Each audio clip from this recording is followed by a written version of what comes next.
Today on Inevitable, our guest is Eugene Kirpichov, co-founder and executive director of Work on Climate. We're about a year into the Trump administration, and the U.S. government has clearly stepped back from treating climate change as a top priority. At the same time, the language in the ecosystem is shifting. People talk less about the climate tech movement and more about energy, industry, and resilience. And more importantly, people are trying to make sense of climate alongside other systemic shocks, the rise of authoritarianism, the unknowns of AI, and the sense that multiple things are breaking at once. So I wanted to talk to Eugene not just about careers in climate, but about how the climate tech movement itself is changing. What assumptions have stopped working? Whether the enthusiasm of the last few years has translated into real systemic change, and how people are rethinking where they can have actual impact. Eugene sits at a unique vantage point through Work on Climate, which has helped thousands of people transition into climate-relevant work, and is now actively rolling out a shift toward leadership, power, and systems-level change across its community. We talk about regenerative economics, leadership as a mode of climate action, and what it looks like to move from individual job changes to institutional impact. From MCJ, I'm Cody Sims, and this is Inevitable. Climate change is inevitable. It's already here. But so are the solutions shaping our future. Join us every week to learn from experts and entrepreneurs about the transition of energy and industry. Eugene, welcome to the show. Thanks for having me. Pretty exciting. I'm super excited to jam with you on this topic, which to me is so fascinating. Just how are people thinking about changing their careers, shifting their careers to work in climate, work on climate, as you have so coined. And I guess where I'd love to start, and I want to do a whole dive into what is the organization, how is it changing, this, that, and the other, but would love to just start with hearing your perspective at a high level. In the last 12 months or so, how are people approaching climate work? And are you seeing a difference? There's been a lot of change that's happened, at least in the United States in the last 12 months. That's for darn sure. Yeah, I think this is a really good point to start on. I think in the last 12 months, what I'm seeing is that people have stopped falling for the feel-good rhetoric and bullshit and approaches that don't work. I think all this stuff about do well by doing good and how sustainability is good for business, so it is just a matter of doing what's best for business, it is simply not true. Everyone can see that. And people are seeing that the traditional approaches to climate policy that really didn't have enough teeth, now we see what happens when they don't have enough teeth. People are starting to ask, okay, that didn't work. What is actually going to work? And some people, are not asking that. Some people are paralyzed by despair and grief and so on. And hopefully, we, among others, will help them move from that paralysis to action. But another thing I'm noticing is that it's not really a climate phenomenon by itself. This leads into regenerative economics. So more and more people are becoming aware of what's called the polycrisis, even if they don't call it that. What that is referring to is the fact that we're facing multiple overlapping and interlocking crises at the same time. Breakdown of the climate system, breakdown of biodiversity, breakdown of our mental health, breakdown of our ability to govern society democratically, AI risks, global collaboration risks, and so on. And we're just not nearly on track to solve any of these crises in any meaningful way, one by one. So there is simply no hope of solving all of them one by one. So people do feel like everything is breaking at the same time. And this resonates even with people for whom climate was a remote concern.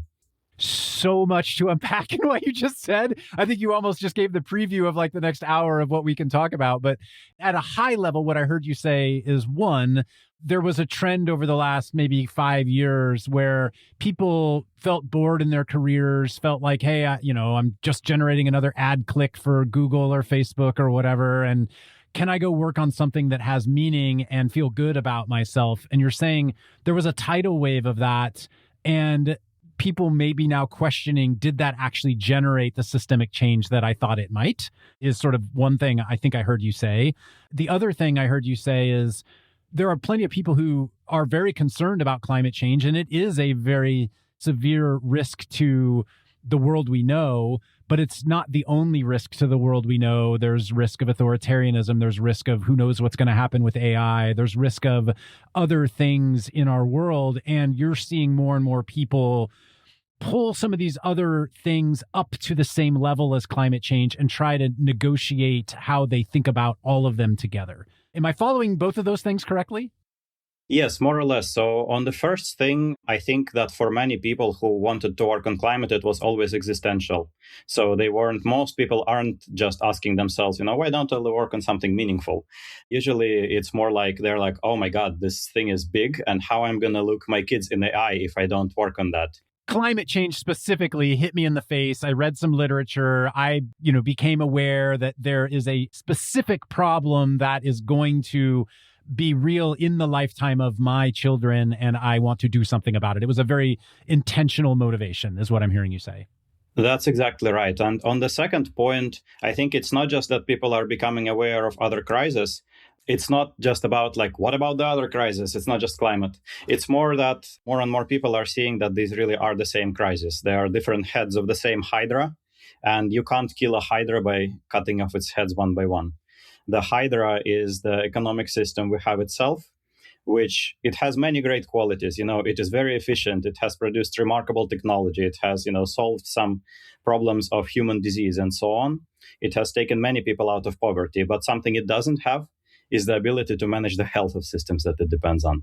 As long as the systems you depend on, like climate and public trust and people's mental health and so on, are not too sick, it looks like it's working. And now it is really stopping to work. And so people are asking, how the hell do we resolve this predicament? With all that context of kind of where we are today in 2025, super helpful. Thanks for kind of orienting us to your current headspace on all this. Take us back to, you started work on climate, you created this thing.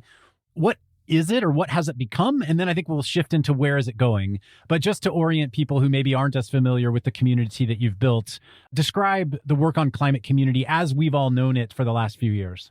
Sure. So I will begin with a little bit of its history. In 2020, I quit Google together with my coworker from Google AI. We wanted to find what are we going to do about climate. And then both of our goodbye notes went viral, and we had 500,000 people read them, and hundreds of people were reaching out and saying that they also want to do something about climate, but they don't know how. At the same time, we were talking to many, many experts who are already building climate solutions. We were thinking oh my God, this thing is actually buildable. It is actually not about just resisting the bad stuff. It is about building a replacement system. And it was so inspiring. There is all this work to be done. There's all these people who want to do the work.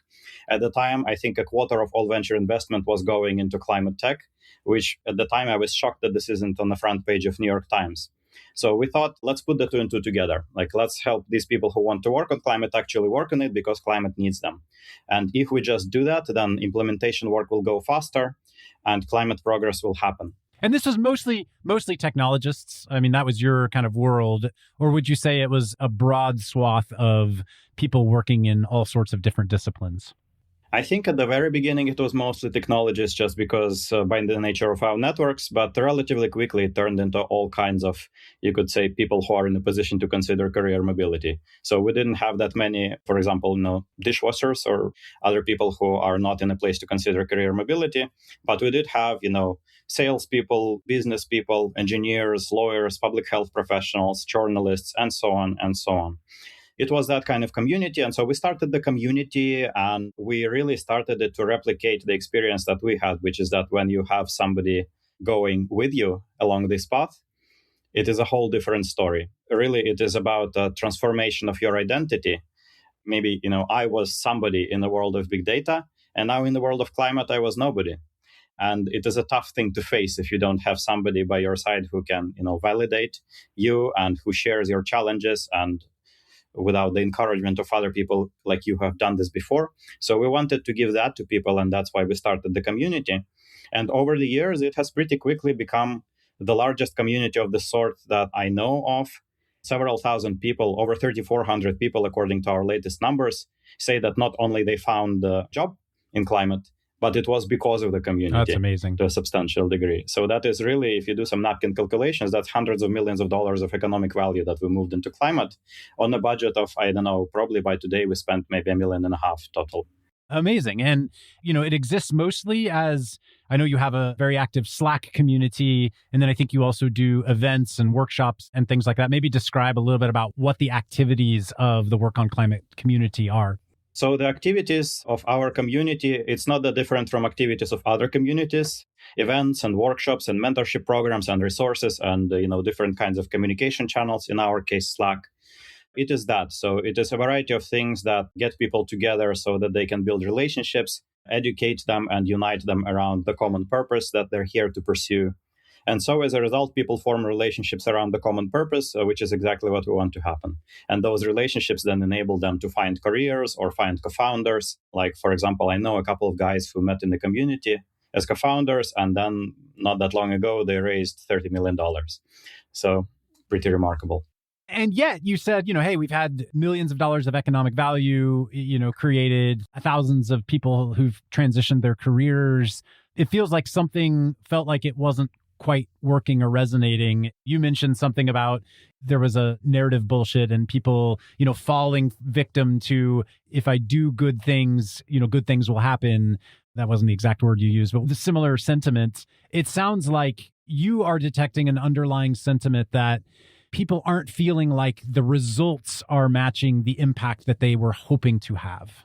Yeah, I think there is multiple factors that contributed to our determination to shift. So it actually started before Trump even got elected. For me, it started when I listened to a podcast by Daniel Schmachtenberger about the polycrisis, where he was talking about exactly what I'm talking about. I thought, oh crap, this isn't the kind of stuff that you can solve by getting people into jobs. By getting people into jobs, you can accelerate some kind of progress that's already underway, but you can't fundamentally turn around, the economic system in a direction to give it a capability as fundamental as managing its own health and the health of systems it depends on. It's just not the same level or kind of tool that we need. Then also Trump got elected, and all of this flight of capital and flight of talent away from climate started happening. And it just became very, very obvious that the job market is simply not equipped to do something about this problem in a sufficiently resilient way.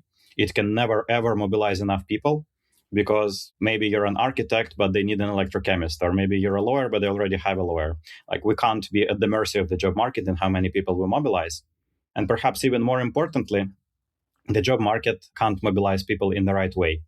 What I mean by the right way is a job is generally somebody already knows what needs to be done, but they need you to do it. Certainly there's creativity and leadership within that. But at the core of it, like, really the change has already happened if there is a job opening. That's a super interesting insight, that by the time they're posting a job, it means they've already identified the need to have someone come in and be a driver of change. That's right. But what really needs to happen is really significant change of practices, significant rewiring of industries, and really what's called systemic change, even though different people mean different things by that. That requires us to stop seeing ourselves and seeing other professionals as a talent pool. And it requires us to start seeing each other as power. What I mean by power, I think many people have all kinds of uncomfortable associations with this word. I mean it in the sense of, physical power. Like, how a small engine of a small car can move something small. The engine of a container ship, a 100 megawatt engine of a container ship, can move something much bigger. And we professionals, we can also move pretty big things, because we have some authority, we have some trust and influence with our peers. We have a knowledge of how to navigate our industry.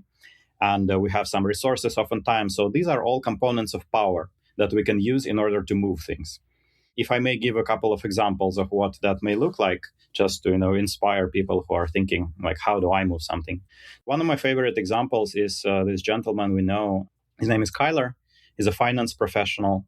When he was looking for what he's going to do about climate, he did neither of the things you expect he would do.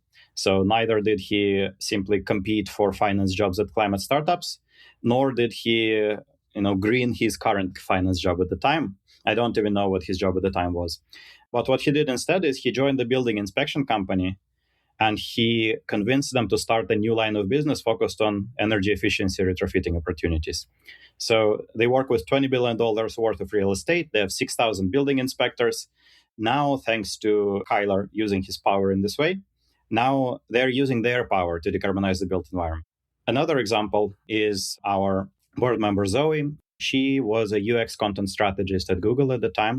She used her power to move the power of others at Google. So she started a community of employees. That community, their mission is to help Google build climate solutions. So they're not putting out strongly worded banners down with AI or anything like that, even if maybe that wouldn't be such a bad thing to do, but that's not what they do.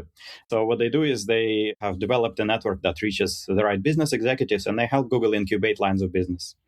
Another final example, and then I'll hand over back to you, Cody. Another example is something that I did. So not that long ago, after I left Google myself, shortly before that, I was presenting at an AI conference called Predictive Analytics World.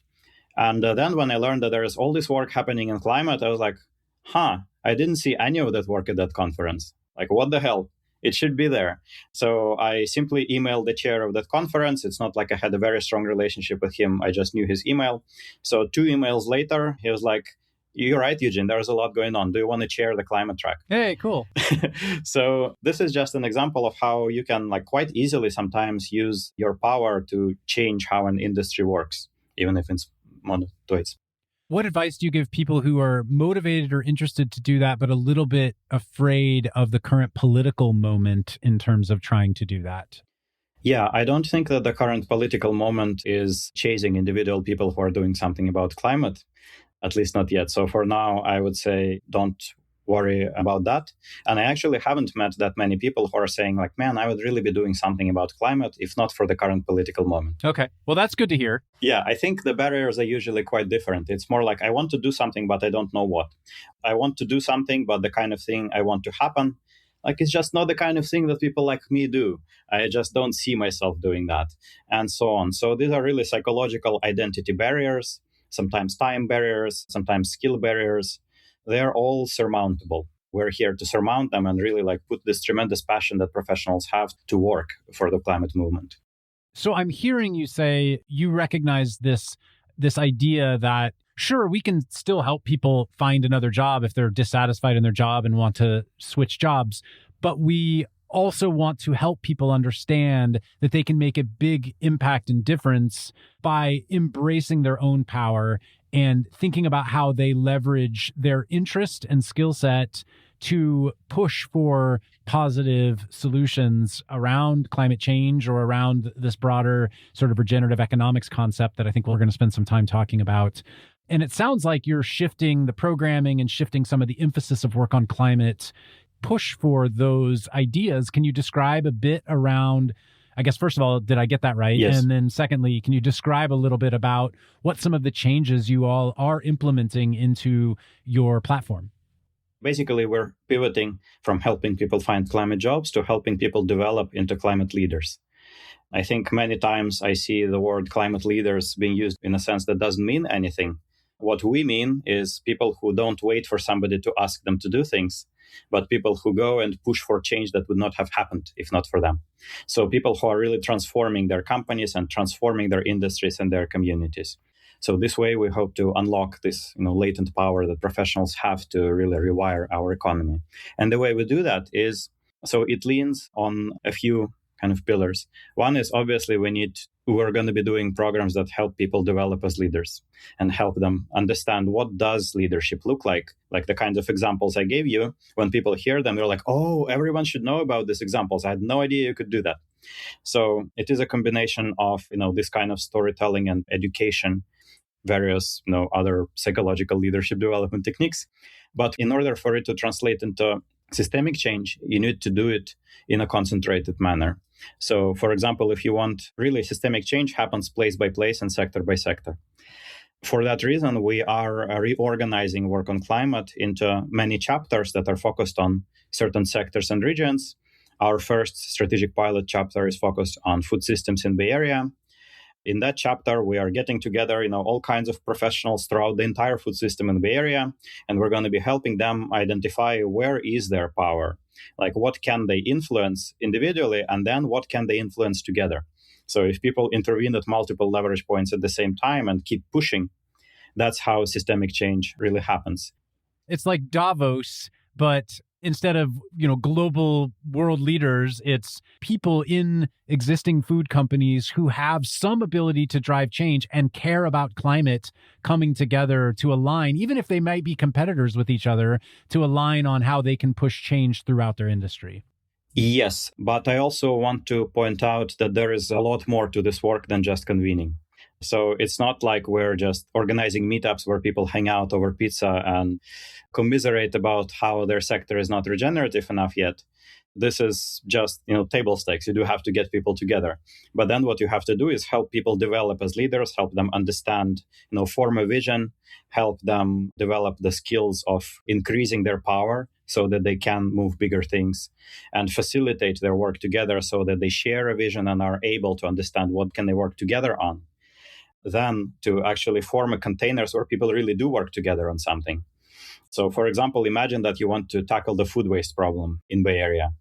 Then you can create a container like a fellowship that includes people from food producers, grocers, and ingredient suppliers, and university and hospital systems, food service organizations, and so on, and help them align on the vision and then help them keep pushing towards that vision. That's called an impact network. And that is the kind of stuff that really is going to be the next step for our development, is transforming these chapters into impact networks.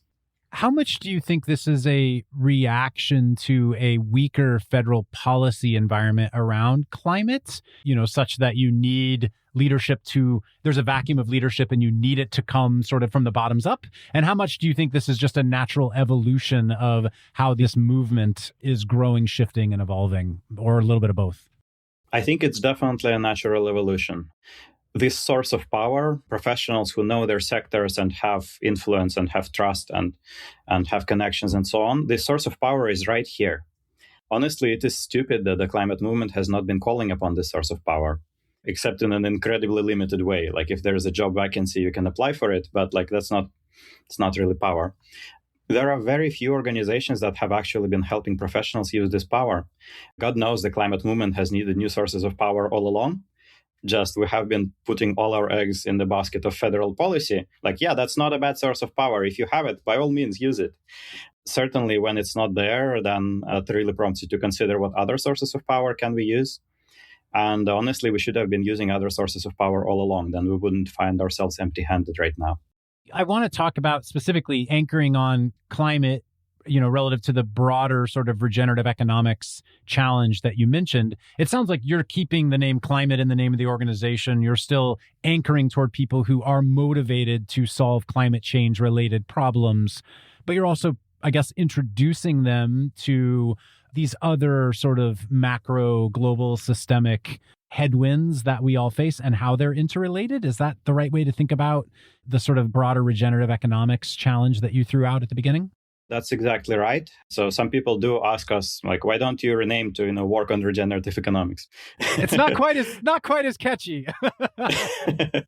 Yeah, that's one reason for sure. So I think in any kinds of collective action, systemic change effort, you have to scope it. So I think the way I see our work in relation to the work of others in this movement is there are many organizations that are doing something about regenerative economics. They, mobilize different constituencies to do different things about it. What we do is we mobilize the power of people who particularly care about climate to act on climate in ways that actually build towards the vision of a regenerative economy, which is much better than building it without having a vision, where your only vision is fighting the bad guys. Describe a regenerative economy. I'm so glad you asked. So there's a few ways that I like describing it. I will first begin by just coming back to the fact that the main problem with our economic system today is that it lacks the facilities for managing its own health. So really, with today's economy, the harder it goes, the sicker it gets. And in a regenerative economy, it's the exact opposite. The harder a regenerative economy goes, the healthier the climate gets, the healthier the soil gets, the healthier the people get that are part of this economy. The more there is community trust and trust in ecosystems so that it's easier for people to collaborate, the more meaning there is shared between people, and so on. So this is kind of an aspirational vision. By the way, that all sounds wonderful. I don't know who in the world would say, I don't want that. So in theory, sounds great. Yeah, in theory, it sounds great, but I want to not dismiss this and not minimize this, because even allowing yourself to imagine, what would it be like to have an economy where this is the property, where the property is not just harm reduction, but where the economy positively contributes to things. Is it possible to do something like that? Which is going to bring me to the second and third framing. The second framing that I like to use when I talk to kind of particularly cold hard business people who are very much in the problem solution mindset is it's an economy that has successfully solved tragedies of the commons.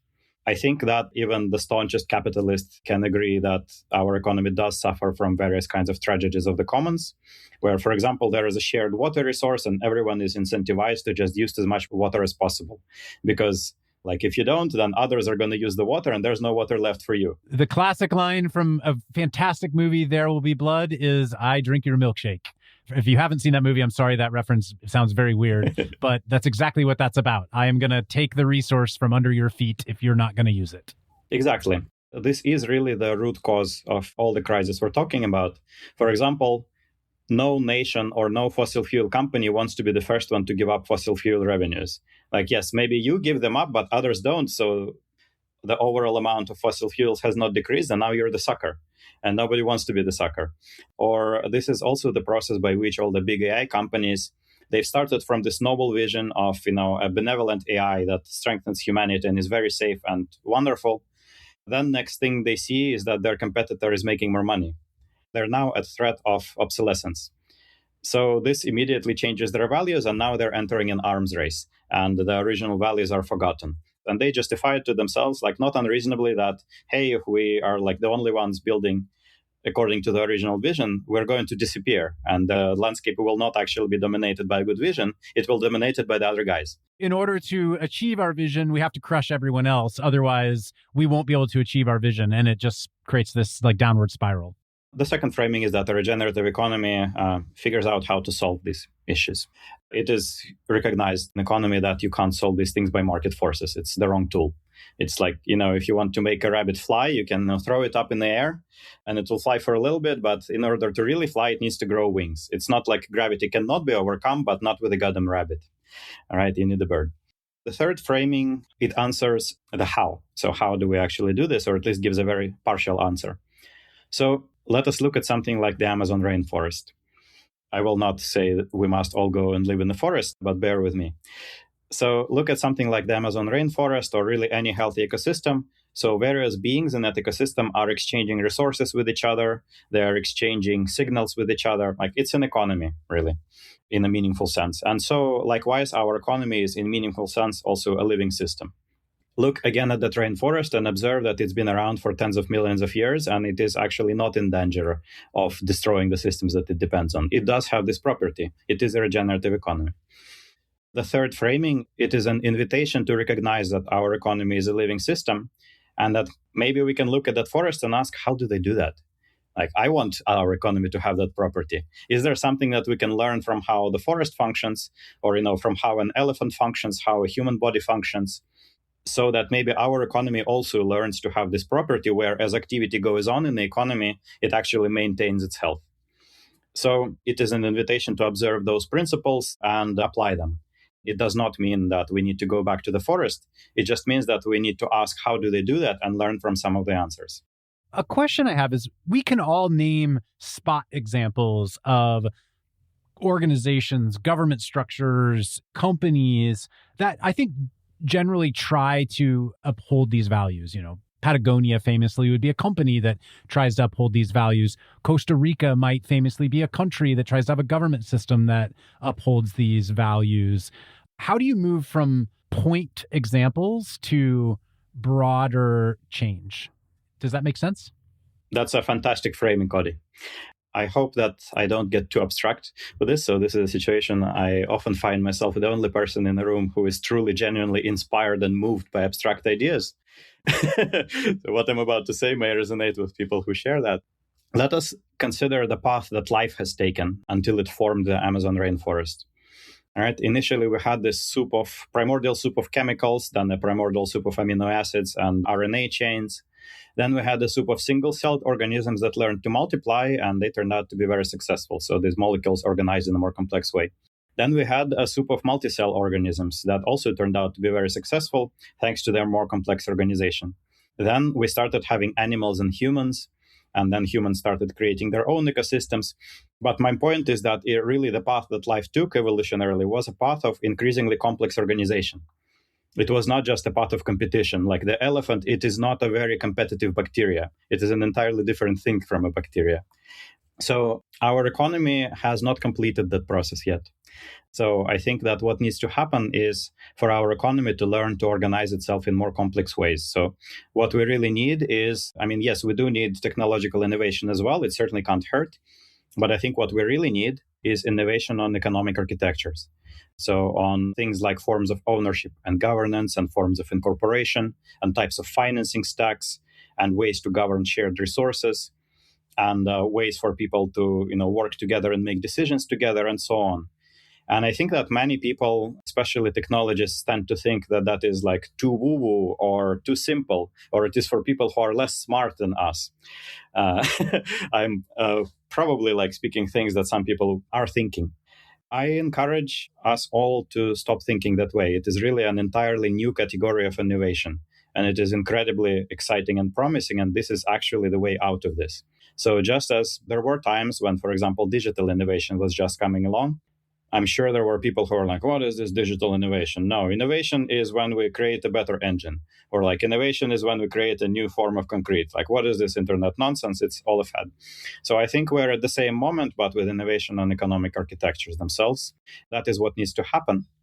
And as we figure out new components of economic architectures, new types of ways for humans to work together, what I like to call network vehicles, if they are competitive, they will end up dominating in the economy.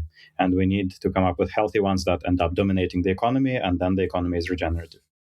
The global geopolitical storyline right now would say we're moving in the opposite direction, right? Where there's a rise of authoritarianism, there's a rise of, I'm going to go grab my share of what I can get, and I don't care how it impacts the rest of you. Would you argue that this is sort of the light comes from the depths of the darkest trench and that we're at the low point right now and nowhere to go but up? Or do you think there's something maybe more specific that is actually causing a groundswell of change that maybe you don't see if you just read the headlines in the news? Yeah, I think that what we're seeing in the news is the current system eating itself. My attitude towards that is let it eat itself. It will eat itself.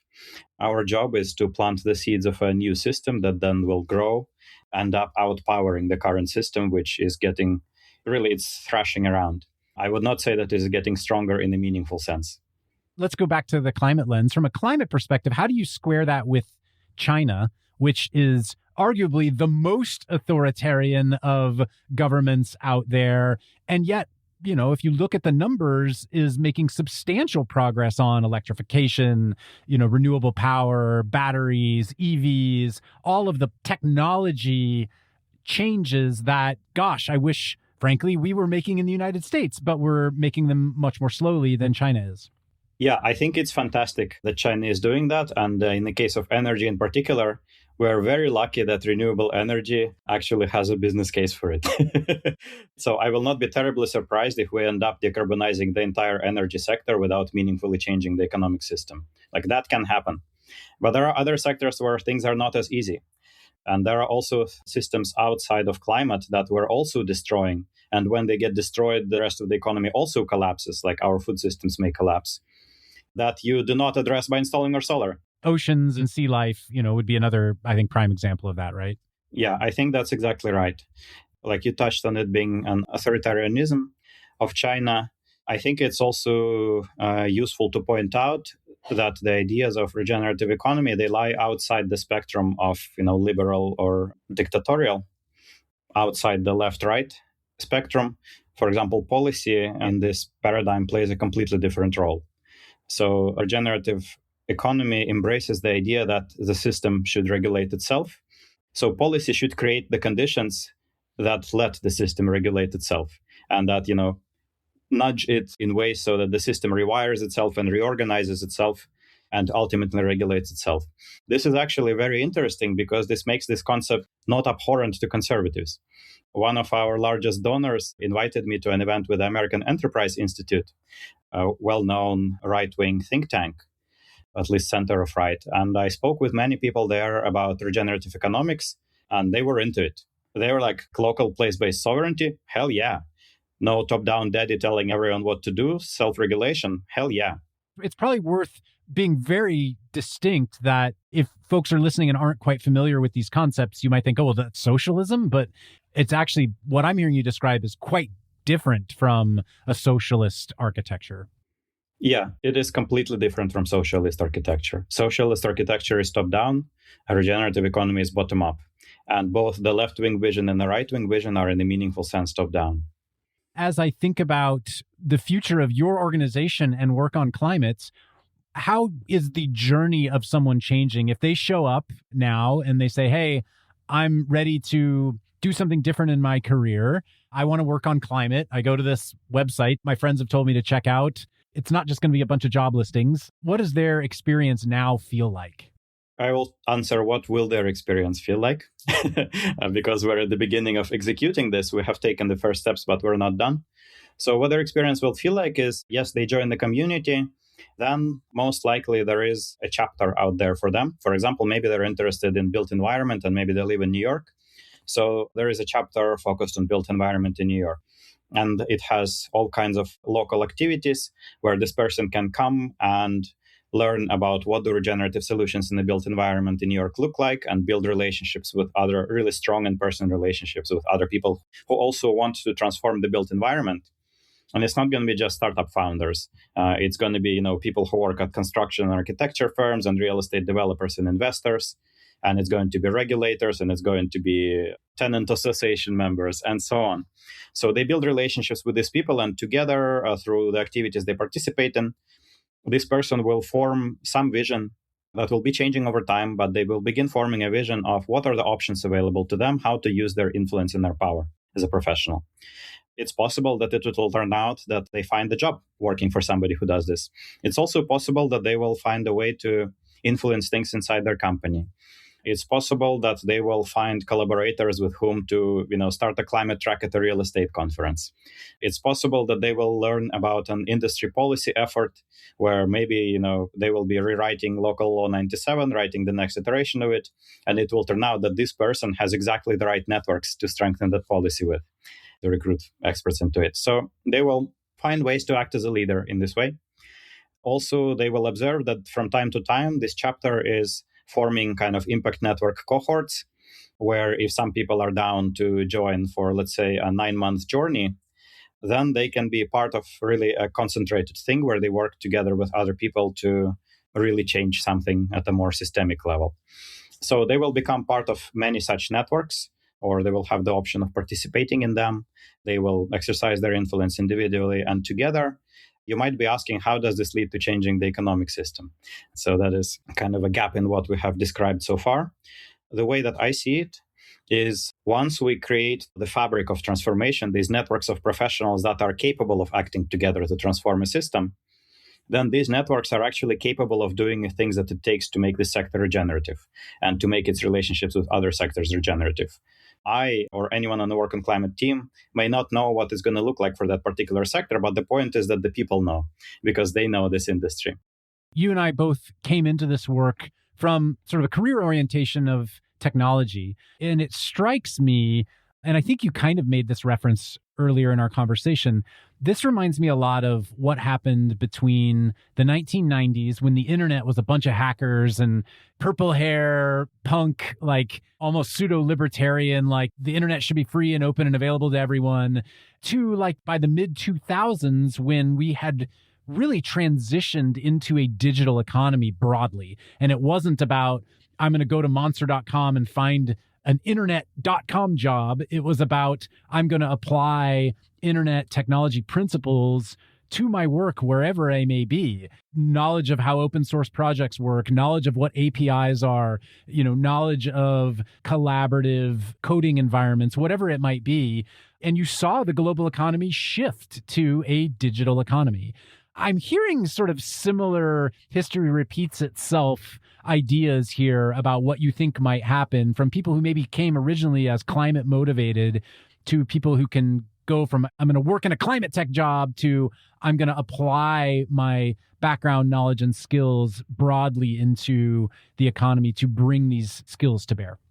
Yeah, I think the internet is a fantastic example in several ways at the same time. So on one hand, it is an example of where our economy really got transformed in a meaningful way. So it's not like it's impossible. It has happened. It's happening right now with AI. Maybe not in a way that I like I don't like it at all, but it is being transformed. So that is actually an example that we can develop new capabilities very quickly from time to time. It is also illustrative in another sense. So John Fullerton, who wrote the original paper about regenerative capitalism, and he also published a book called Regenerative Economics. I encourage everyone to go and buy this book. He actually observes that the internet itself is one of the most regenerative things humanity has ever created. It has really created this massive living system where the flow of information, in many cases the flow of empathy even, was regenerative. But it is also illustrative in another way. The system got co-opted. It got co-opted, and now the same internet that was, facilitating a regenerative flow of information, now TikTok is using it to be a parasite on your kid's mental health. So that is something we have to watch out for in any kind of structure we build. It must be not just good by itself, but it needs to be able to win in a fight to death with incumbents, and it needs to be able to be resistant to kind of offers that it can't refuse, which is something that happens to many climate tech startups, right? They get an offer they can't refuse from Shell or from Monsanto, and next thing you know, they're just making Monsanto more money. You talked about this, the arms race of AI or whatnot, and how ultimately money corrupts because you feel like you have to outspend your competitors. I still don't fully have my arms around how that cycle breaks. I don't fully have my arms around that either. Let's take again the example of the food system. With the food system, I personally believe that a regenerative food system, it does not look like, Monsanto buying a lot of regenerative technology from climate tech startups. I don't think that's what it looks like. I think what it looks like is a complex regenerative network of food producers that are in the right regenerative relationship with each other and with others who they work with. And this network is so powerful that Monsanto simply has been outcompeted. So I think that is my kind of answer to that. Certainly, there are formidable difficulties on the path to that. How do we build a network like that? How do we make sure that, say, Monsanto doesn't kill the network when it really starts threatening it? These are all very important questions. What is the analogy in the AI world would also be a really important question.